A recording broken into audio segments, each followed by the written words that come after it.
नमस्कार, मैं मोन्टू राजा anti corruption India से स्वागत है आपका। जब भी त्यौहार आते हैं तो राजनीति जो है वो गरमाने लगती है। अब आने वाले समय में छठ का त्यौहार है, जो कि एक पूर्वांचलियों के लिए एक बहुत बड़ा त्यौहार है। लाखों करोड़ों लोग इसको मनाते हैं और देश के अंदर ये इतना बड़ा पर्व है कि स्पेशल ऑर्गेनाइज चीज़ें करी जाती हैं, चाहे वो ट्रेन हो या फिर पूजा करने का स्थान हो, तमाम इस तरह की चीज़ें करी जाती हैं। लेकिन वहीं राजधानी दिल्ली के अंदर हमेशा ये पर्व के लिए जो यमुना घाट है, एक स्पेसिफिक एक जगह बनाई गई है जहाँ पे दिल्ली के सबसे ज़्यादा छठ मनाने के लिए लोग आते हैं, पूजा करने के लिए लोग आते हैं। लेकिन इस बार जो है वो राजनीति के अंदर छठ फंस गई है। छठ का जो इंतज़ाम है, दिल्ली छठ समिति दिल्ली प्रदेश जो है उसका ये कहना है कि सरकार ने, चाहे वो दिल्ली सरकार हो या केंद्र सरकार, कोई भी अरेंजमेंट्स नहीं किए हैं। वहीं जो दिल्ली बीजेपी अध्यक्ष हैं आदेश, उन्होंने जो घाट था, यमुना घाट, जो छठ जहाँ पे मनाई जाती है, उसका निरीक्षण किया है। और निरीक्षण के दौरान मुझे ऐसा लगा था कि उनसे सवाल कुछ पूछने चाहिए कि भाई जो छठ मनाने के लिए लोग आ रहे हैं उनके लिए किसकी जवाबदेही तय होती है। अगर आम आदमी पार्टी ने कुछ नहीं किया तो बीजेपी ने क्या किया। लेकिन वहाँ पे जो तमाम मीडिया थी और जो बीजेपी अध्यक्ष थे दिल्ली के आदेश गुप्ता, उन्होंने केवल राजनीति करी और धर्म की राजनीति करी और धर्म के ऊपर वो अपना जो संवाद था वो मीडिया से संबोधित करा उन्होंने। उसके बाद वो चले गए। देखिए उनकी एक बाइट जो प्रेस को वो दे रहे हैं, उसके बाद आप सोचिएगा कि वो क्या कह रहे हैं और कितना आप समझते हैं। देखिए पहले बाइट। देखिए, आज हम यहाँ पर यमुना जी के इस बहुत महत्वपूर्ण घाट पर आए हैं, आईटीओ पर, और यहाँ हमारे साथ नेता विपक्ष श्रीमान रामवीर सिंह बिदूड़ी जी और यहाँ के विधायक श्री अभय वर्मा जी भी हैं, और कई कई छठ पूजा की समितियां भी यहाँ हमारे साथ हैं। आप देख सकते हैं।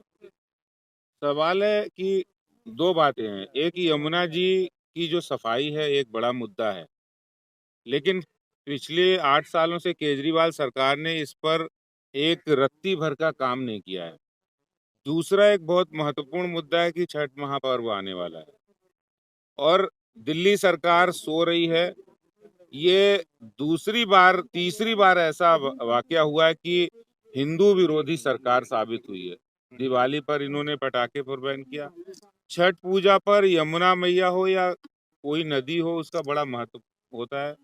दिल्ली में लाखों जो छठ मनाने वाले हमारे पूर्वांचल के भाई बहन है, वो यमुना मैया पे बहुत बड़ी संख्या में मनाते थे। दिल्ली सरकार वहाँ इंतजाम करती थी, वहाँ बेहतर इंतजाम आप देख सकते हैं। कोई इंतजाम के नाम पर कुछ भी इंतजाम नहीं की, घाट वही के वही गंदे पड़े हैं। तो एक हिंदू विरोधी सरकार है जो छठ मनाने के लिए दिल्ली सरकार की ओर से कोई भी एफर्ट नहीं, कोई प्रयास नहीं है, एकदम जीरो है। दूसरा एक बड़ा मुद्दा है, 8 साल के बाद अरविंद केजरीवाल चुनाव आता है तो वो गाजीपुर भी पहुंच जाते हैं, लेकिन 8 साल से यमुना जी की सफाई के नाम पर जो 18 से ज्यादा एसटीपी प्लांट, जहां जहां लोगों दिल्ली के जो सैनिटरी पानी है वो आता था, जहां पर लोगों का यहाँ पर फैक्ट्री का आउटलेट था जो गिरता था, उसकी कोई भी सफाई नहीं हुई। जबकि एनजीटी ने कहा कि आप एसटीपी प्लांट को अपडेट कर दो, उनकी टेक्नोलॉजी करो जिससे कि उसका जो साफ पानी आए। उन्होंने हाथ खड़े कर दिए।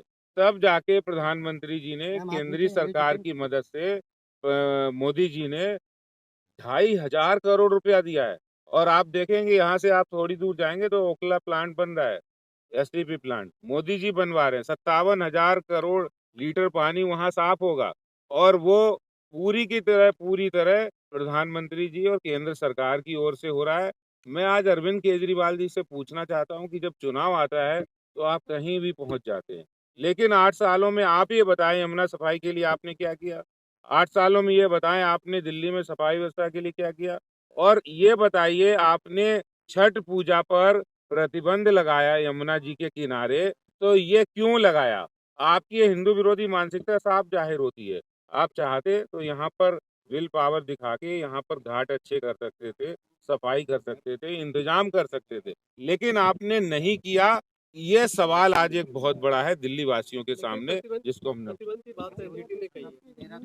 देखिए, सरकार अगर इच्छा शक्ति होती है तो सरकार वहां अपनी जिरह करती है। तो वैसे ही निकम्मेपन में आ गए हैं, और निकम्मापन इनका इतना बढ़ गया, इन्होंने कोई अपना काउंसलर वहां खड़ा किया। भाई आप बात करते, ये पर्व है, धार्मिक आस्था का पर्व है। उत्तर प्रदेश में तो बैन नहीं है, उत्तर प्रदेश में भी एनजीटी है। लेकिन सवाल है कि अगर दिल्ली सरकार कुछ नहीं करेगी, और अभी एक स्टडी आई जहां पर दिल्ली सबसे ज्यादा पॉल्यूटेड शहर निकला है, तो वो उसके जिम्मेदार कौन है? उसमें जिम्मेदार तो अरविंद केजरीवाल जी है, आम आदमी पार्टी की सर, सरकार है। हाल ही में अरविंद केजरीवाल की ओर से एक बयान दिया गया, उन्होंने कहा कि नोटों पर भगवानों की फोटो होनी चाहिए, तो इसको लेकर आप क्या कहेंगे? देखिए, यही केजरीवाल जी हैं जो स्वास्तिक निशान आगे भाग रहा है, उसका अपमान कर रहे हैं, और पीछे झाड़ू वाला व्यक्ति भाग रहा है। यही केजरीवाल जी हैं जो कहते थे, मेरी नानी कहा करती थी वहाँ मंदिर नहीं बनना चाहिए, वहाँ तो कोई अनाथालय अस्पताल बन जाना चाहिए। यही केजरीवाल जी जो कहते थे कि राम मंदिर बनाने की जरूरत क्या है। यही केजरीवाल जी के पार्टी के लोग कहते हैं राम कृष्ण ब्रह्मा विष्णु महेश की पूजा करने का कोई मतलब ही नहीं, इनको भगवान मत मानो।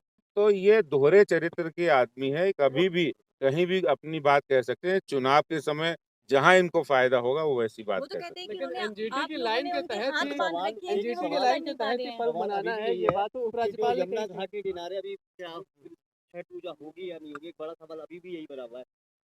देखिए, सवाल है कि तुगलकी फरमान जारी होगा, औरंगजेबी फरमान मानेंगे, या जनता की श्रद्धा होगी।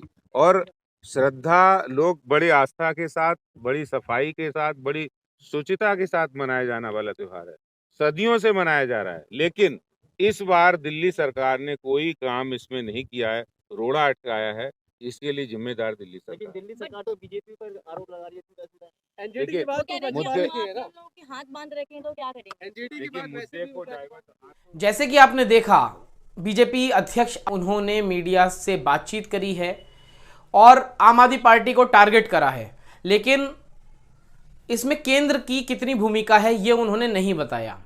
मैंने कई बार बीजेपी प्रेसिडेंट दिल्ली से सवाल पूछा, और एक ही सवाल था मेरा कि आप अगर अरविंद केजरीवाल ने कुछ नहीं किया तो बीजेपी ने इस पे क्या किया।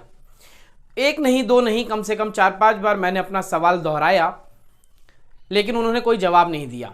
अगली वीडियो में जो इसके बाद में अपलोड करूंगा उसमें आप तमाम चीज़ें देखिए और सुनिश्चित कीजिए और समझिए, और प्रतिक्रिया अपनी ज़रूर दीजिए कमेंट के द्वारा कि आप कितना समझते हैं। राजनीति के चलते छठ जो है वो राजनीति के चुंगल में आ चुका है इस टाइम दिल्ली के अंदर। अगली अपडेट के साथ आपके सामने फिर प्रस्तुत होंगे। नमस्कार। सब्सक्राइब करें हमारे YouTube चैनल को और बने रहें हमारे साथ।